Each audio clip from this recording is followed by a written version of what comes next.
Jens Stoltenberg and Donald Trump, the Rollercoaster. Hello, I'm H.G. Tudor. Donald Trump needs no introduction. You know who he is, and I have commented on him on numerous occasions. Jens Stoltenberg may be less familiar to some of you. He's a Norwegian politician, and currently he's the Minister of Finance. He also served as the Prime Minister of Norway from 2000 to 2001, and 2005 to 2013. He was Secretary General of Nato from 2014 to 2024, which is where he had a number of dealings with Donald Trump. Stoltenberg is a statesman and is regarded well by many people, seen as a safe pair of hands. Indeed, prior to his return to Norwegian politics, it looked like the governing Labour Party was going to be ousted in the polls. But with Stoltenberg's return, he steadied the ship, meaning that they won, as part of a coalition, the general election last month. Even his political opponents recognise his statesman-like approach, his experience, and general safe pair of hands approach to the organisations that he's involved with. And interestingly, there's quite a detailed piece that appeared in The Guardian, which is written by him, recalling his rollercoaster ride of dealing with Donald Trump. This provides us with an interesting opportunity to understand the views of someone who is largely regarded as a reserved, safe pair of hands in dealing with Donald Trump, and to see the aspects of Donald Trump's narcissism from an alternative point of view. Stoltenberg writes, "No other nation means more for what NATO is than the United States. It holds a unique position among member states due to its political, economic and military weight, which is why the forces that dominate American politics, and who is in the White House, are such decisive factors. The presidential election in November 2016 was therefore not only important to the United States, but also to all of NATO." For the first 6 months of 2016, Hillary Clinton was ahead in every poll. By autumn, election experts were predicting her victory. "I too," he writes, "had a gut feeling this would be the outcome. On election night, my wife Ingrid and I arranged a party with friends and colleagues at the residence in Brussels. We rigged up a large television in the living room and hamburgers were served. A long day lay ahead, so I turned in before midnight. I woke at 5 and checked my phone. Donald Trump had taken Pennsylvania and Ohio. It still wasn't 100% certain, but CNN had reported he was going to win. When I came down to our election breakfast at 6 o'clock, the others were clearly just as surprised as me. I was anxious about what would happen next, because I had noticed how critical of NATO Trump had been during his election campaign. In a television interview towards the end of March, he had said NATO is obsolete, a view that undermined American foreign policy of the past 70 years. Trump received pushback from a number of Republican heavyweights, but it seemed to glance off him, pausing there. An early indicator of the way that Trump deals with criticism. Remember, Trump's narcissism tells him he's the best, he's the expert, he knows more than anybody else. So even when he's criticised, he doesn't like it, but he just shrugs it off, because his narcissism tells him, you're brilliant, they're wrong. And Stoltenberg, although he may not know that Donald Trump is a narcissist, he seems to recognise the impact of pushback and criticism whereby it just glances off Donald Trump. Now, this can be both a benefit and a hindrance. It can mean, of course, that the narcissist doesn't take on board criticism and consider it where it might be useful to do so. In other instances, it means the narcissist isn't distracted by criticism which is unfounded. The narcissist can forge ahead, and thus it can be both a boon and a disadvantage. Stoltenberg continues by explaining that around the same time, Trump was asked who he would consult when he needed foreign policy advice. This is what he said. "I'm speaking with myself, number one, because I have a very good brain," he replied. Now, there'll be some of you listening who will agree with that and think that he does have a very good brain. There'll be some of you that disagree with that and think that he doesn't. You're allowed to form whatever view you want about Donald Trump. For the heart of understanding, this isn't about saying whether Donald Trump is a good or a bad thing. It's about talking about his narcissism. And the point is, the fact that he says, I'm speaking with myself, number one, because I have a very good brain, is demonstrative of how the narcissism tells him that he's the best. The American people had elected Trump, and we had to respect that. I wanted NATO to establish a good working relationship with him as quickly as possible, in order to get him and his administration to take a more positive view of the alliance. Within NATO, self-discipline would be necessary. I made it clear exasperated groaning at internal meetings was unacceptable. There would be no eye-rolling at Trump's tweets or public appearances. Stoltenberg is recognising the effect this would have, which of course is provocative to a narcissist such as Trump. There'd be no mocking laughter over videos, no jokes about golfing or his mannerisms. Zero tolerance was crucial. Just a small group of individuals poking fun can spread through an organisation and trickle out. And should it reach Washington that NATO staff were sitting around laughing at Donald Trump, it would be ruinous. Stoltenberg demonstrating not only a good measure of way people might react, but how that mustn't be allowed to continue. On Friday, 18th of November, I got Trump on the line for the first time. I'm a big fan of NATO. Great to speak with you. Looking forward to working with you. Flattery, direct assertion of control. During our conversation, I was a little shocked, states Stoltenberg, that we mostly seemed to agree on the crucial matters. Trump believed the European member states needed to spend more on defence. On that I completely agree with you, Stoltenberg said. Fairer burden sharing and increasing defence spending were what I had spent most of my time working on since taking office. NATO needed to be better prepared in the fight against terror, Trump said. On that, I completely agree with you, I replied again. He also wanted to hear my thoughts on the individuals he was considering for key positions. I was surprised, but I didn't contradict him. Rex Tillerson for Secretary of State. I knew him a little from the oil industry and from energy conferences in the 90s. A good choice, I said. Jim Mattis for Secretary of Defence. The truth was, the little I knew about him came from the HBO series Generation Kill about the Iraq War, which I'd watched with my son. Mattis is portrayed as a mythic figure, a general both feared and admired, who goes by the call sign Chaos. There was a slightly embarrassing pause before Torgeir Larsen, who, as director of my private office, was listening in on the conversation, handed me a note. It said, Jim Mattis is great, he knows NATO. Jim Mattis is great, he knows NATO, I told Trump. Notice that with Trump seeking his views on potential appointments, this isn't because Stoltenberg's view necessarily matters in the sense of approval or disapproval, but it's about reinforcing the correctness of what Trump thinks. He's seeking control indirectly by receiving validation from Jens Stoltenberg. He continues, after that first conversation, I felt things looked brighter. Like many others, I disagreed with Trump's views on climate change, abortion rights and trade policy. But the substance of what he had said about NATO in our conversation was something I could work with. Shortly after the election, Barack Obama invited the incoming president to the White House. It was a conciliatory affair. Trump thanked him for his efforts. Obama said everything an outgoing president should. This too I found encouraging. Things are going to calm down, I thought. Now the election was over. Trump would be shaped by his new role and his responsibilities.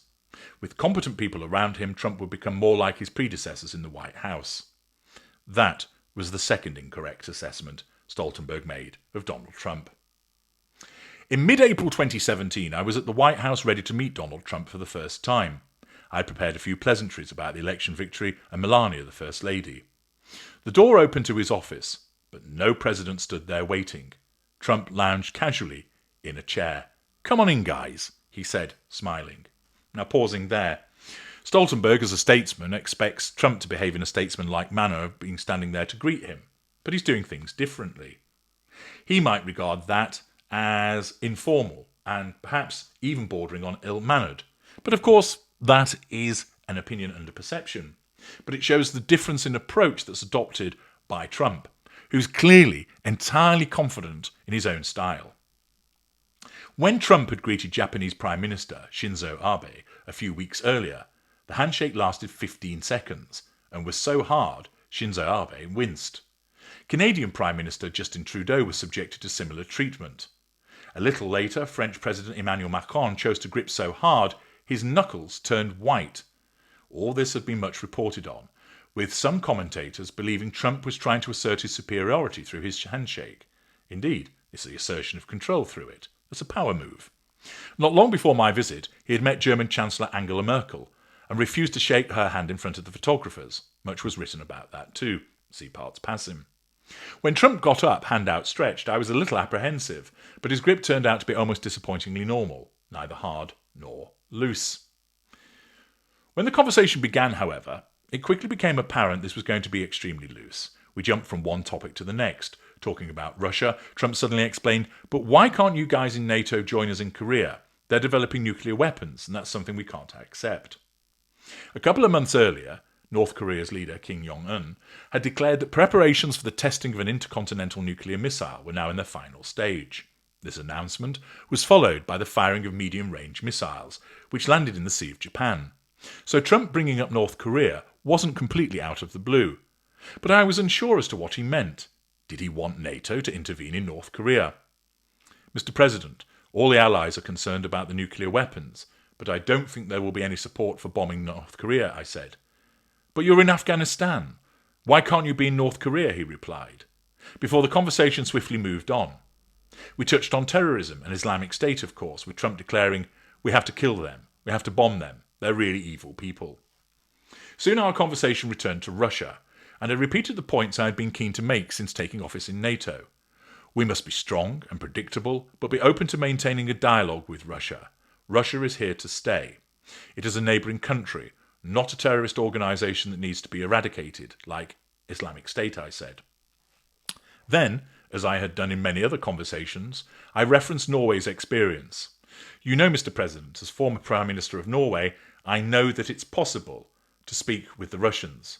Trump cast a questioning look. "Are you Norwegian?" I understood why he was asking. Over the years, I've received many heads of organisations myself, and it isn't always easy to remember where each comes from. I smiled. "Yes, I'm Norwegian." "Do you know Selina Middelfart?" "Yes, I've met her several times. She's a well-known person in Norway," I replied. "Nice girl. What they write about us in the Norwegian papers, was it good or bad?" I remember seeing newspaper images of Trump and the Norwegian cosmetics heiress and investor at some sporting event or other, but more than that I couldn't recall. I had no idea what the papers had said. "Oh yes, the reporting was positive. She's married to a rich Norwegian now," I said. "He's not rich." So the President of the United States clearly knew who investor Tor Olav Trøim was. But were you rich if you had a few billion kroner to your name? Possibly not, in Donald Trump's eyes. Interesting again, that demonstrates, because of his narcissism, the necessity of knowing how he's spoken about in Norway. What they wrote about us in the Norwegian papers, was it good or bad? And then also the dismissiveness of an individual not viewed to be rich. The suggestion that he is falls foul of Trump's need for control. So he rejects that directly by dismissing him and stating he's not rich. Interesting examples of the way that his narcissism is functioning and interacting with his conversation with Stoltenberg. After about 20 minutes, our private conversation was over. Trump's advisors and several members of my delegation joined us. I noticed my colleagues looking on anxiously as Trump and I shook hands once more for the photographers. But everyone was cheated out of a potentially amusing anecdote. For Trump, the most important issue was NATO members' defence spending. I wanted him to take a more positive view of the alliance and had brought along a graph that illustrated spending was increasing. Trump was most concerned with the fact that only 5 member states had achieved the goal of spending 2% of GDP on defence. I pointed out that several countries were close and 6 or 7 set to reach the target in the near future. Then there was Iceland. It had no armed forces, so would never spend 2% of its GDP on defence.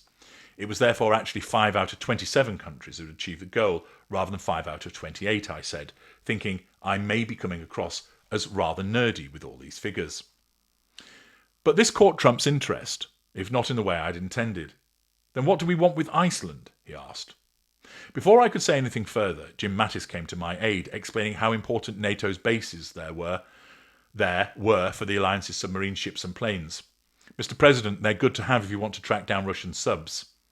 Trump thought for a moment. Well, then we'll let Iceland stay a member, he said. He's perfectly entitled, of course, to question the spending habits of certain countries in NATO. After all, one could understand a view of saying, why should we be the ones that are spending the most to defend all of you that are an ocean away? It's an understandable response, and there is some merit in it, of course. The necessity of a European alliance is important to the United States for a variety of reasons, not least because of the trade that it enjoys with so many European countries, which would disappear if Russia were ever to cause a problem for those European countries. But note again the superiority of we'll let Iceland stay a member, that decision-making that he deems falls to himself. In NATO, Stoltenberg continues, we never roll out the red carpet, we roll out a blue one. On Thursday, 25th of May 2017, we rolled out an extra long, extra wide, bright blue carpet all the way from the main entrance to the road leading to NATO HQ. On this day, President Trump would make his first appearance at a NATO summit, and we would also be inaugurating the alliance's new headquarters. Article 5 of the North Atlantic Treaty is NATO's collective defence clause and represents the very core of the alliance, one for all and all for one. Trump had refused to offer a clear yes to the question of whether the US continued to stand behind this assurance, despite persistent questioning by the press. Why should we protect countries that aren't willing to pay for their own security? Which, as I pointed out, is a valid question. This made many of the Allies uneasy. The way they saw it, Trump was reducing NATO to little more than a protection racket. After exchanging a few pleasantries, he was going to take Trump to a place where Article 5 was carved into a wall and they'd have photographs.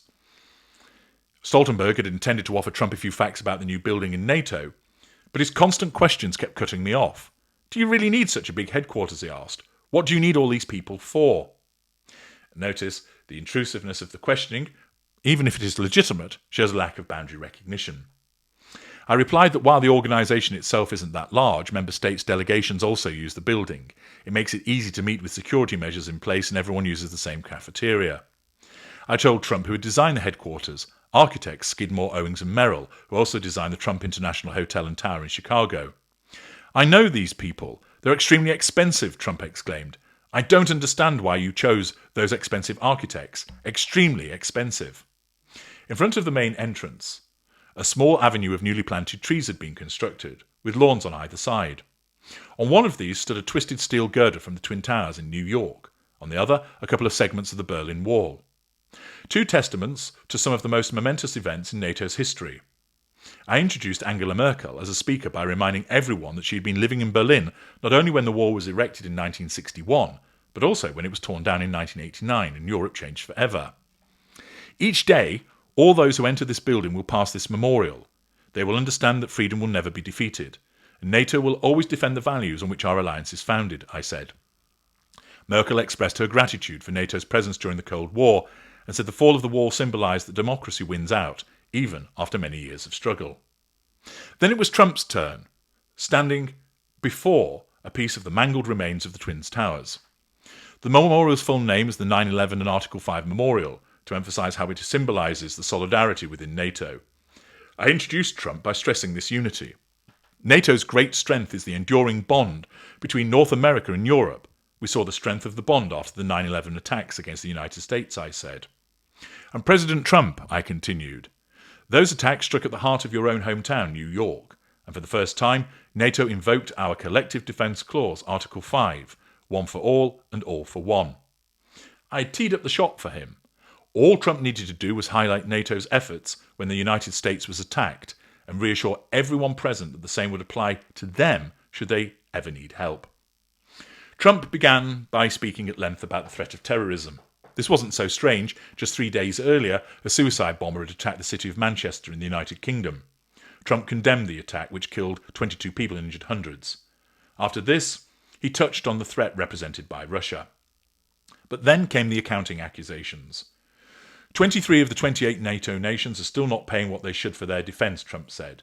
This is not fair to the people and taxpayers of the United States. On the previous day, we'd privately been handed a copy of the speech the President would give. It was excellent, with all the important points covered, including the Article 5 obligations.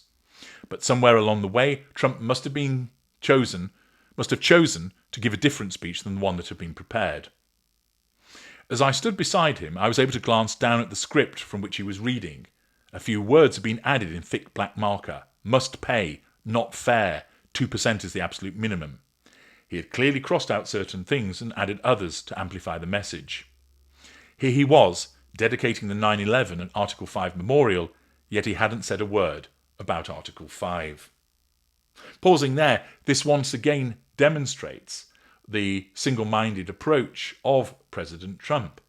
He may well be correct about his observations about the failure to people to pay, but the fact was that he wasn't talking about the core principles of NATO, which was what was originally intended. And again, this ability of his to go off-piste can be viewed by some as a strength. He is his own man in that regard, and others might regard it as a hindrance, because it means that he becomes unpredictable. This is useful to understand because it demonstrates that depending upon your point of view as to whether you're a supporter or a detractor of Trump, or indeed any other narcissist, how the narcissist can be seen as useful or problematic. Take your glorious narrator, for instance. There are some that detract from my work because of what I am. I understand that, and they're entitled to assert that view. There are many others who recognise the value of my work and how it has saved their lives. Only last Friday in consultation, I spoke to a new client who had been following my work for some time and explained at the end of the consultation how he wanted to thank me because were it not for my work, he said, I'd have lost my sanity and I'd lost my children. Again, there are some that regard me as a bad thing and others that regard me as a good thing. And it's similar in relation to Trump and many other narcissists. And as I repeatedly explain, in telling you about narcissism, it isn't to say whether it's a good or a bad thing. You make your own mind up about that based upon your experiences. What I'm doing is explaining narcissism for you. Stoltenberg then moves on to 2018, when there was a telephone call between the two of them. He explained that Trump launched into telling him how great things were going in the United States. The economy was running in high gear, despite the fact that he'd been handed a country in ruins. But he hadn't called me to brag. Defence spending and the sharing of the financial burden between NATO's member states was what he really wanted to talk about. Germany is paying 1%. It's shocking. According to him, Merkel was in trouble. I told Trump she was working to increase Germany's defence budget, but as leader of a coalition government, it wasn't always easy to reach consensus. Trump cut me off. Migration is the big problem. It was a terrible decision. He was referring to all the refugees that had fled to Germany during Europe's refugee crisis. Then he returned to the defence budgets. Spain was spending less than 1% of GDP on defence. King of Spain, Philippe VI, had just made a state visit to Washington and had been received at the White House. They were here and they said, thank you for the military protection. But Spain's economy is good. This is very unfair. Trump had recently met with Merkel too and told her things simply couldn't carry on the way they were. I said, Angela, you have to cough up. You need to spend 2%, she said, maybe in 2030. And she laughed as she said it. She laughed. Indeed, given Trump's preoccupation, and it's a legitimate one, with people paying their way, one could understand how her reaction, which of course is haughty and dismissive of her own, would annoy him. He said the United States was spending 4% of GDP on defence and covered 80 to 90% of NATO's expenses, and we're not going it anymore. We're going to pay what Germany pays. By the end of the call, there was no mistaking Trump's warning. Look, if we leave, we leave. You need NATO desperately. We don't need NATO. If the United States withdrew, the alliance would be dead. Trump had made me responsible for its possible dissolution. He wanted me to set things straight before the summit. And the summit was 12 days away. NATO is important. But it's way more important for Europe than the United States, Trump said when the summit convened in Brussels on the 12th of July 2018. American presidents have come here and said this for years. Then they've gone home and nothing has happened. It's only gotten worse. I have great respect for Angela. My father was born in Germany, my mother was born in Scotland, so in a way I'm part of the EU, but this has to stop. Some of the things he said were clear warnings. The US doesn't need NATO. Why should I continue to pay for this organisation when I don't need it? There was silence around the table. Trump continued to talk at length about the trade imbalance with the EU, another hobby horse. The EU sends its BMWs and Mercedes into the United States almost tariff-free. It can't go on like this. It won't go on like this. Then came more criticism of Europe. The borders you have are terrible. Angela has said many of the people streaming in are young men. That doesn't sound good. They might be enemies, Trump said. I have great respect for Europe. I have great respect for the Secretary-General, who has managed to bring in more money. But it's very little compared to what we need. You have to pay your share. Angela could pay 2% today if she wanted to. Instead, she pays 1.5% by 2025. Trump then moved on to the other allies. I don't want people leaving this meeting saying everyone was happy. I am not happy. You could have made me happy. When a rich country doesn't pay, it's because they're trying to trick us, the way they tricked every single president since Reagan. You have to pay. 2% is so little. It's a joke. You need to aim for 4% if you want proper protection. Either you pay 2% immediately or by January the 1st. Either we're going to do our own thing. We have no choice. And as you already know, I really disagree with this building. $3 billion for a building like this, it's ridiculous. The United States is paying. It's a beautiful building, but a single shot from a tank, and this building will collapse.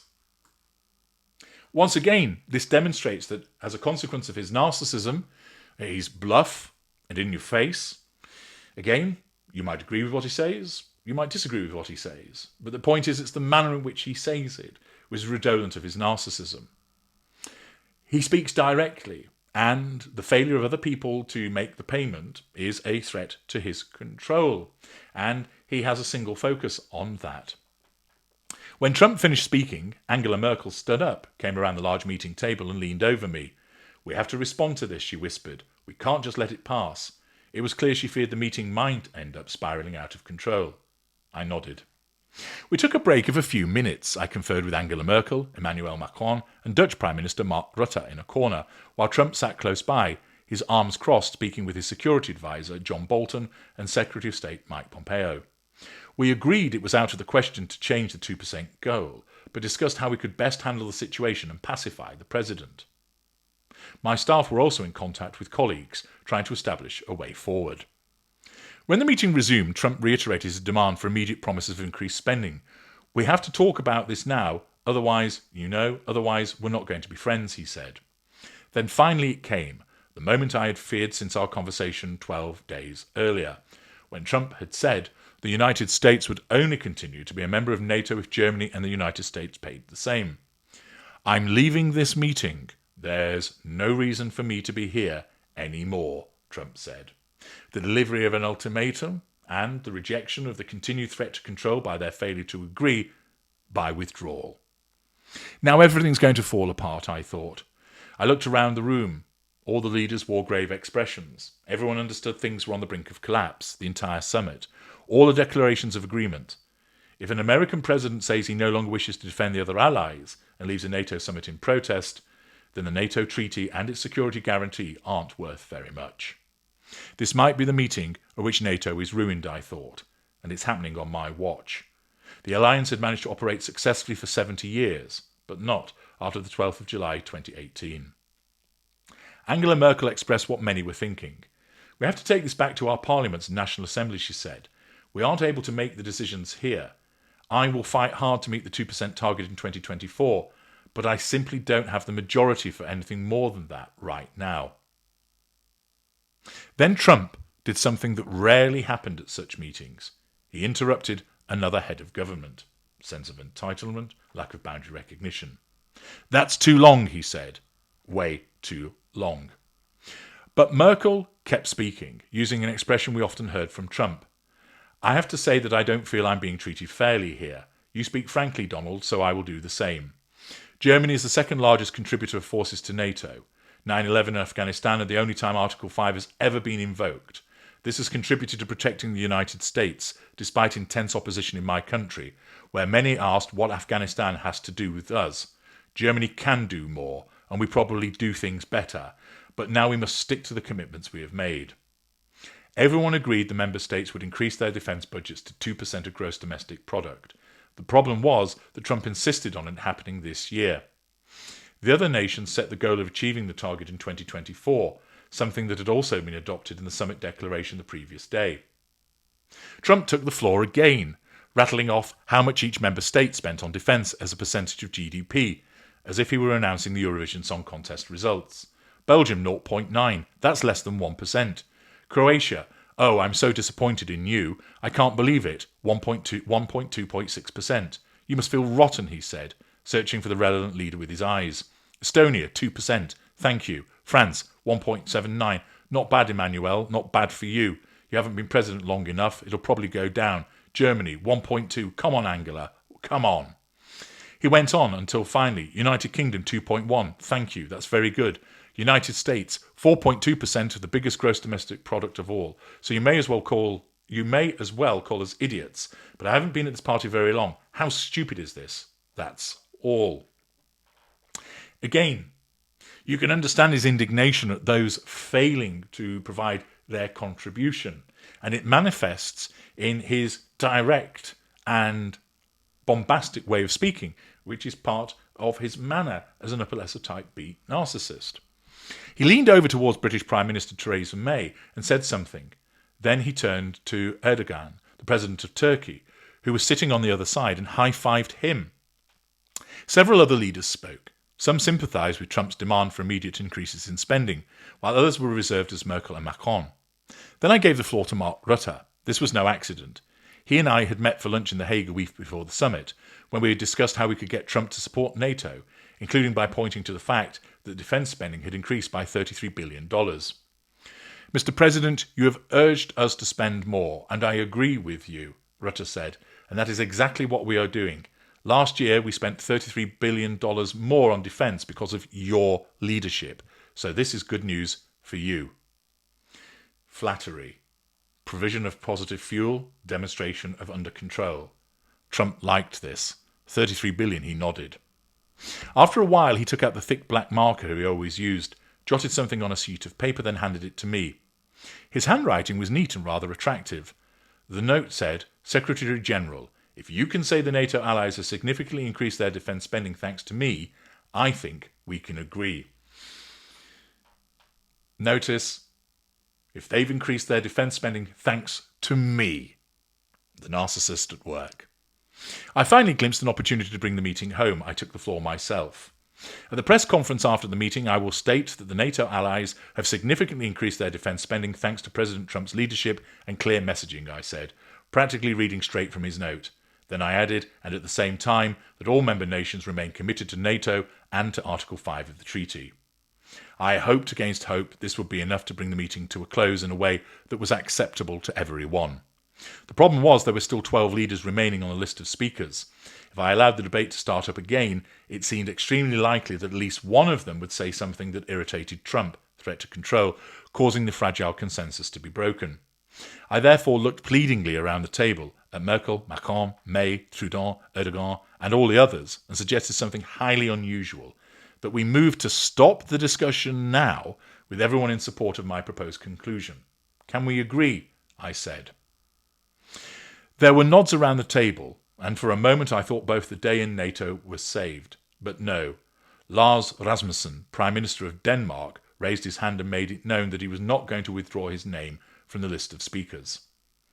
Rasmussen, a cheerful and down-to-earth Dane whom I liked very much, began cautiously, saying something about the importance of standing united in difficult times, and agreeing it was important to share the financial burden fairly.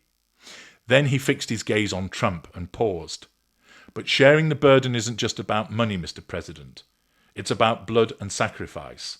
Denmark is a country of only 5 million people, and we have lost 45 soldiers in Afghanistan in a response to an attack on the United States. He had clearly had enough. His voice shook as he said, by population, Denmark has lost more soldiers in Afghanistan than the United States. He refused to look their families in the eye and say their loved ones' lives mattered less because Denmark hadn't met the 2% target. Trump stayed quiet. Everyone understood they were at a historic meeting, and several leaders now wished to become part of the story by taking the floor. But I wasn't going to allow them to speak. The meeting was over. Trump held his press conference immediately after. The United States' commitment to Nato is very strong, remains very strong, but primarily because everyone, the spirit they have, the amount of money they're willing to spend, the additional money they will be putting up, has been really, really amazing to see it. To see the level of spirit in that room is incredible, he said. He also brought up the $33 billion. The Allies will spend at least $33 billion more, in addition to what we previously agreed. We are more united than ever. No problem. Stoltenberg explains, to this day, I remain surprised at how Trump accepted the summit's conclusion. Had he made good on his threat to leave in protest, we would have been left to pick up the pieces of a shattered Nato. I think he realised he was banging his head against a wall with his demands of immediate budget increases, but at the same time, he departed Brussels convinced he would have more money by the new year. When I met him at the UN headquarters in New York a few weeks later, he smiled satisfied. Is the money still coming in, Secretary General? He asked. Mr. President, the money is flowing in, I replied. Now that was a lengthy extract from On My Watch, Leading NATO in a Time of War by Jens Stoltenberg, and provides a fascinating insight with regard to the differing attitudes and also the way that President Trump sought to advocate the interests of his country, as quite understandably that he does so. But notice how resolution was reached in what could have been very difficult circumstances when it all came down to ensuring that he was recognised as being the one that got more money. Now, he wasn't the only narcissist sat around that table, far from it. There are others, some of the names that I mentioned you'll recognise as narcissists that I've spoken about. But it is interesting to show the differing aspects of President Trump, how it's affected by his narcissism, and the impact that it has in relation to his dealings with Jens Stoltenberg. I'm H.G. Tudor. Thank you for listening.